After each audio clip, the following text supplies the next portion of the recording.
আসসালামু আলাইকুম। আমি doctor Faisal Kamal, general laparoscopic breast and colorectal surgeon. কর্মরত আছি বঙ্গবন্ধু শেখ মুজিব মেডিকেল বিশ্ববিদ্যালয়ে, যেটাকে আপনারা সাবেক পিজি হাসপাতাল নামে জেনে থাকেন। আজকে আপনাদের সামনে খুব একটা কমন সার্জিক্যাল রোগ সম্পর্কে সংক্ষেপে দু একটি কথা বলবো। সেটি হচ্ছে গল স্টোন ডিজিজ বা পিত্তথলির পাথর। প্রথমেই জেনে নেওয়া যাক গল স্টোন ডিজিজ বা পিত্তথলির পাথর জিনিসটা কি। এটি আমাদের পিত্তথলির ভেতরে পাথর জমা হয়ে বিভিন্ন রকম উপসর্গ বা সিমটম তৈরি করে, যেটাকে আমরা বিলিয়ারি ডিজিজ, গল স্টোন ডিজিজ বা পিত্তথলি পাথর বলে থাকি।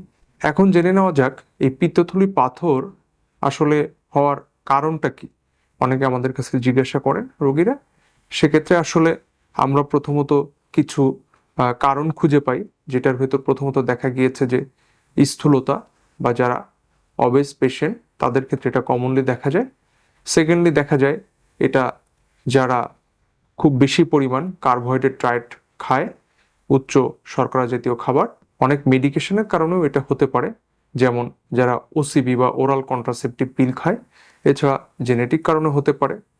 তাছাড়া কোনো সার্জারি প্রিভিয়াস, যেমন আইলিয়াল সার্জারি বা খাদ্যনালীর সার্জারি হয়েছে, সেক্ষেত্রেও হতে পারে।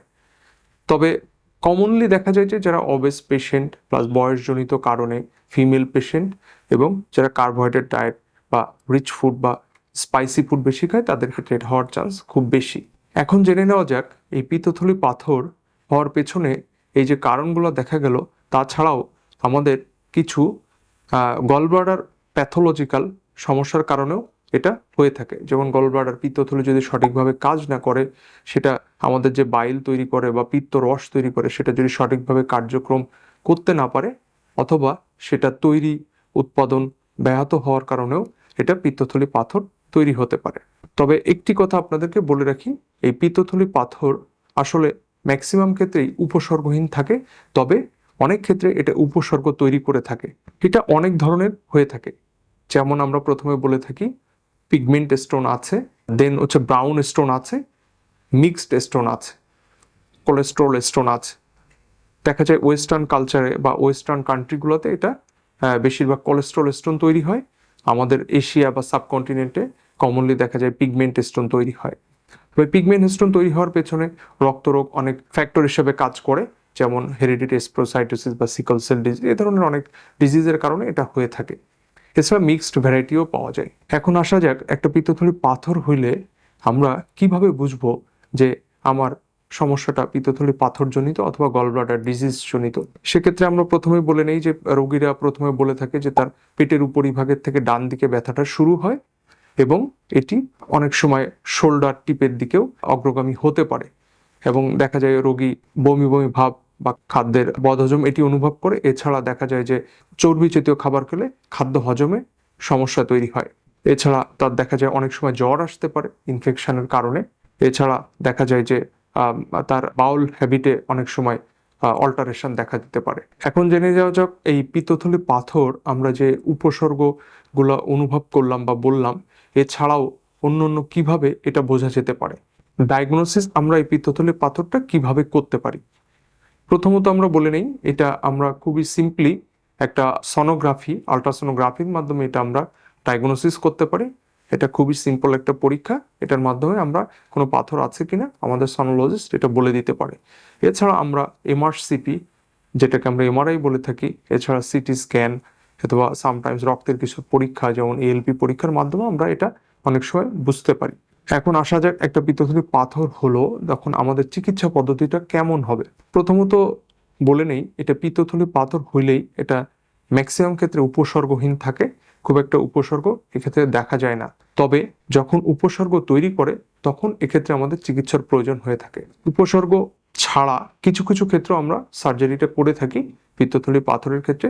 সেটি হচ্ছে যদি একের অধিক পাথর থাকে, পাথরের সাইজ যদি 3 সেন্টিমিটারের বেশি থাকে, অথবা পাথর হয়েছে সাথে একসাথে গলব্লাডার পলিপ হয়েছে, অথবা পাথরগুলো ক্যালসিফিকেশন হয়ে গেছে গলব্লাডার ওয়াল, পোর্সেলিন গলব্লাডার যেটা বলে থাকি। এছাড়া দেখা যায় তার কোনো অন্যান্য ডিজিজের কারণে এটা হচ্ছে। এসব কারণে যদি হয়ে থাকে, সেক্ষেত্রে আমরা পিত্তথলি পাথরটা অপারেশন করার পরামর্শ দিয়ে থাকি। এছাড়া যদি দেখা যায় যাদের উপসর্গ তৈরি করছে এছাড়া ডায়াবেটিস আছে সাথে, কিন্তু পিত্তথলি পাথর উপসর্গ তৈরি করছে না, সেক্ষেত্রে আমরা অপারেশনের পরামর্শ দিয়ে থাকি, কারণ এটা পরবর্তীতে ইনফেকশন তৈরি করতে পারে।